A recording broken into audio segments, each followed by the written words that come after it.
இப்போ நாங்கள் யூஎஸ் ரெஸ்டாரண்ட்டில் கோவை கஃபே அரிசியும் பருப்பு சாதம் அங்கே இன்ட்ரடியூஸ் பண்ணியிருக்கோம். அரிசியும் பருப்பு சாதம்ங்கிறது வந்து எப்படி வந்து பிரியாணிக்கு வந்து எல்லாரும் ஒரு அடிக்டோ, கோயம்புத்தூர் சைடில் அரிசியும் பருப்பு சாதங்கிறது பிரியாணிக்கு ஈக்குவல். அது எப்படின்னா இப்போ ஒரு திடீர்னு ஒரு கெஸ்ட் வந்துட்டாங்க, ஒரு 10 நிமிஷத்தில் செஞ்சிடலாம்.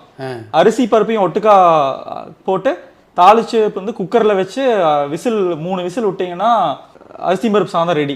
அதில் மேலால தேங்காய் எண்ணெய் ஊற்றி தேங்காய் பூவை வந்து துருவி போட்டு அப்படியே வந்து சர்வ் பண்ணி கூட வந்து ஊறுகாய் வச்சு சாப்பிட்லாம், பிளெயினாக சாப்பிட்லாம், தயிரோட சாப்பிட்லாம்.